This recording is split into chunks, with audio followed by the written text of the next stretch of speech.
Bonjour, bonjour à toutes et à tous, bienvenue sur KTV et Quasi FM, le 106.9 pour un temps de parole. Toujours en direct, à la radio et à la télévision. Oui, c'est la dernière de l'année. Nous, on se retrouve dès le mois de janvier, le 5 janvier, pour cette dernière émission du temps de parole. Eh bien, elle est consacrée à Haddadi Angelani pour l'UMP. Haddadi, bonjour. Bonjour Patrick. Merci d'avoir accepté notre invitation. Alors, on le fait avec tous les grands noms de la politique ici à Mayotte, toutes les grandes autorités depuis le début de la semaine. On essaie effectivement d'avoir un petit bilan de l'année 2014, chacun dans sa partie. Première question, Haddadi. Qu'est-ce qui a marqué l'UMP Mayotte pour cette année 2014? Incontestablement, les résultats des municipales, même si par la suite on a eu des couacs par rapport aux organismes syndicaux, mais d'une façon générale, on a fait un bon travail en 2014 à l'occasion des élections municipales.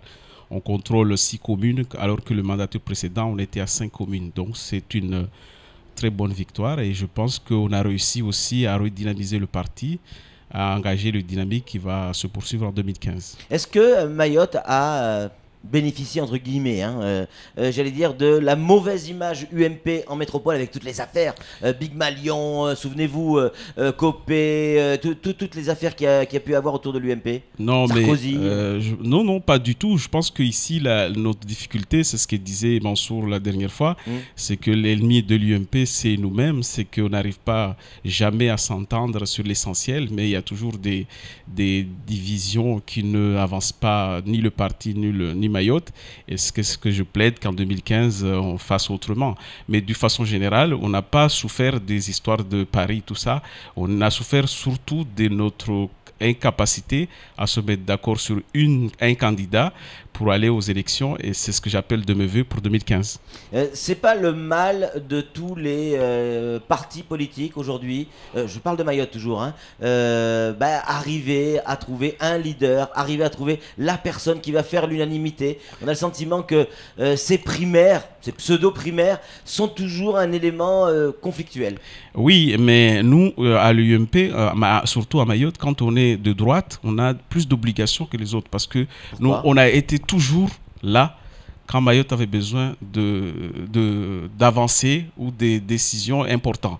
Et là, c'est le cas aujourd'hui. Depuis 2012, il ne se passe pas grand-chose sur ce territoire. On est en train de nous endormir sur des discours. Prenons l'exemple 2025. On est en qui peut me dire que dans la loi de finances 2015, il y a quoi sur 2025? Rien. Et quand on regarde le calendrier tel qu'il est fait aujourd'hui, calendrier électoral et calendrier à venir, 2025 ne sera pas exécuté avant 2025. L'UMP n'est pas contre. On n'est pas contre. Voilà. C'est-à-dire que c'est pour finir le mandat. C'est une moyen que le Hollande a trouvé de finir son mandat sans rien faire. Parce que quand on regarde le calendrier électoral et le calendrier tel qu'il est actuellement, le meilleur des cas qu'on peut espérer, c'est une méditation en 2016, au meilleur des cas. Et pour mettre en place ça, c'est 2017, c'est-à-dire François Hollande n'est plus là. Et deuxième chose, regardez le contrat de projet, qu'on en parle depuis des années. Le gouvernement ne veut pas le sortir parce qu'ils vont donner raison à Samuel Bocher, c'est-à-dire que 50% des crédits qui étaient dans le précédent contrat de projet est sucré. Et on nous dit, mais non, mais il y a les fonds européens, mais ça n'a rien à voir. Les difficultés, et d'ailleurs je me réjouis de voir que l'INSEE est en train de faire du boulot pour qu'on puisse se rendre compte des réalités importantes de Mayotte. Parce que souvent ici, on oublie que dans ce pays, il y a beaucoup de Mahorais, de Français qui souffrent. Et pour ne pas parler de ces Français qui souffrent, qui n'ont pas les moyens de vivre, on dit l'immigration, on parle de l'immigration. L'immigration, c'est un sujet important et sérieux, il faut l'aborder, mais il faut voir des familles mahoraises, françaises qui sont sur ce territoire, qui sont en difficulté. Et c'est ce que j'appelle de mes voeux en 2015, que leur situation puisse être prise en compte et que la solidarité nationale puisse jouer à pleine pour permettre à ces familles d'avoir une vie normale, décente comme tout le monde. Haddadi, vous parlez de l'immigration, un sujet important à Mayotte. hein, qu'on soit à droite ou à gauche, on est tous d'accord pour dire là-dessus qu'il y a un problème. Quand vous étiez au pouvoir, vous, l'UMP à Mayotte, et on regarde aujourd'hui ce qui se passe avec la couleur politique aujourd'hui du Conseil général, il n'y a pas eu de gros changements en termes de politique immigration. Il n'y a rien qui a changé. Qu'est-ce que vous allez faire de plus? Mais l'immigration, c'est régalienne, c'est l'État. Il y a quand même une responsabilité locale, territoriale. On est tous concernés par ça. Tout à fait. Tout à fait. Après, d'abord, il faut une sensibilisation. C'est ce qu'on a essayé de faire d'ailleurs entre 2007 et 2012. D'abord, sensibiliser la population pour leur dire que c'est d'abord leur responsabilité. Il ne faut pas qu'ils, avec des textes et des mesures législatives contraignants, mais qui ne sont pas mises en place, je ne sais pas, ou en tout cas qui ne sont pas exécutés tels qu'ils doivent être exécutés. Mais c'est vrai qu'au-delà de la volonté, de manque de volonté depuis 2012 de faire la lutte contre l'immigration une priorité, et il y a aussi effectivement la responsabilité de la population de Mayotte qui, quand ils vont décider de ne pas favoriser l'immigration ici, je pense que ça aiderait les gouvernements à lutter efficacement contre l'immigration. Samuel Bocher, le rédacteur en chef de France Mayotte Matin, a une question à vous poser à Dadi. C'est la fin de l'année, donc je me projette vers les cantonales tout de suite.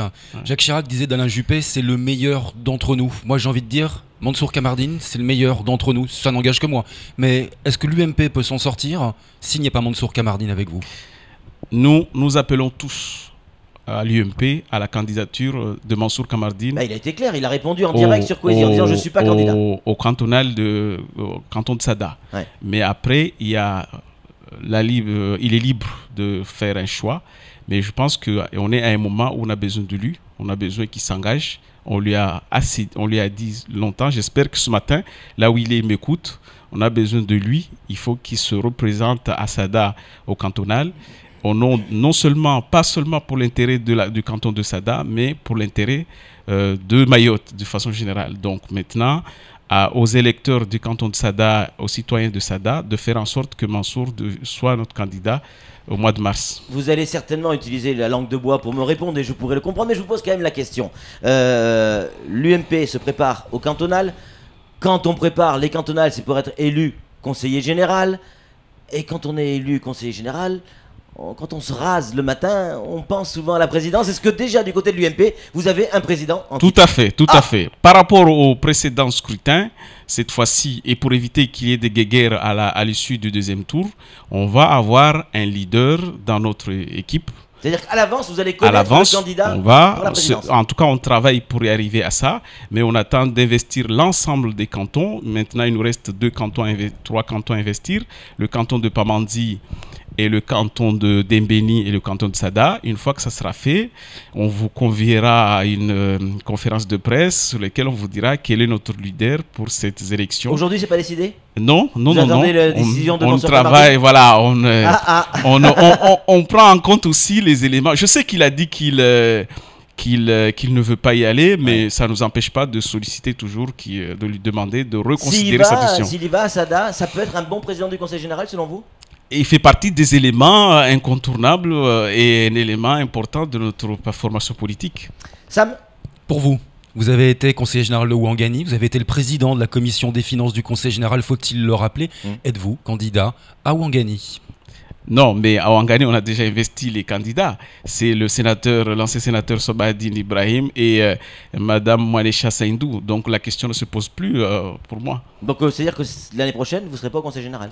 Ben ça c'est clair, c'est sûr, même certain. Juste avant de donner la parole à Flo, est-ce que depuis la dernière mandature au niveau des cantonales, est-ce que vous avez, vous les élus UMP, progressé sur, j'allais dire, la connaissance européenne et notamment le montage de ces dossiers européens? C'est très complexe, mais indispensable pour l'avenir de Mayotte. Est-ce que vous avez profité de tout ce temps pour pouvoir vous former? Je ne sais pas les autres, mais moi, dans la perspective d'être candidat en 2015, j'ai quand même, j'avoue que j'ai un bon entourage et je me suis beaucoup intéressé à ces questions européennes parce que j'ai eu l'occasion, quand j'étais au Conseil général, de suivre les FED régionales, les FED territoriales dans la procédure qui était en place à l'époque. Donc, je me suis beaucoup intéressé depuis la repaysation de Mayotte, à tout ce qui est les possibilités qu'il y a à Mayotte, parce que là, on parle des grands trucs, mais il y a beaucoup d'autres fonds que si on a des bons projets, on peut aller gratter de l'argent. Donc, un peu plus performant sur le montage des dossiers. En tout cas, nos candidats, on les a formés, on continue à les former sur cet élément-là, parce que c'est un dossier qui doit prendre à bras le corps pour faire avancer. C'est par ça que Mayotte s'en sortira. Exactement. Bah ouais, il ne faudra pas compter sur l'État, mais plutôt sur l'Europe. Flo, une réaction rapide. Oui, une question d'un auditeur qui ressemble un peu à la question de Sam. Vous n'êtes pas candidat à Ouangani. Est-ce que vous êtes candidat à Dembéni? Non, pas du tout. Je pense que je n'ai j'ai pas été sollicité par nos amis du canton de Dembéni et par respect, je m'engage. Je suis sur du boulot en tant que chargé de mission à l'UMP. Je vais continuer à le faire tant que je pouvais. Cette année, je suis pas candidat et c'est bien. Je vais soutenir le binôme qui est investi à Ouangani dans un premier temps pour faire gagner le parti. Sam. On a vu des ententes avec le nouveau centre, par exemple, Alain Mahamadi Abdou sur Bandrabois. Est-ce qu'il y aura aussi, hein. Justement, ma question c'est ça. Y aura-t-il des ententes un peu plus poussées avec le MDM, mais ce sera plus du premier tour ou du deuxième tour, voire du troisième? Alors, normalement, actuellement, dans la discussion, on est arrivé à un compromis de pencher la discussion uniquement sur la présidence du Conseil général. Les discussions se portent là par rapport au soir du second tour. Troisième tour. Mais on a laissé la possibilité, d'ailleurs dans les deux formations politiques, si nos sections locales peuvent s'entendre sur un binôme dès le premier tour, on n'est pas opposé. On l'encourage, d'ailleurs on vient de le faire à Bandrabois avec Alain, on vient de le faire à Bouéni avec une partie du MDM. Donc voilà, ça veut dire que c'est des choses que nous, on ne voit pas d'inconvénient. Pour conclure, Dadi, et ce sera ma dernière question, est-ce que pour les cantonales, il y a une femme UMP qui sort du lot et qui pourrait prétendre à la présidence du Conseil général? Dans les candidats investis aujourd'hui, il y en a deux qui peuvent être, si au moment donné, au moment venu, il devait y avoir une bataille de femmes, on s'est préparé. On aura un candidat et une femme qui sera... C'est qui? Non. S'il y en a deux, on peut citer les deux. Oui, non, mais je ne peux pas les dire. Ramlati Ali? Non, il n'est pas à l'UMP. Non, mais sans le dire, juste leur nom. LPS. Sans dire qui c'est, mais juste leur nom.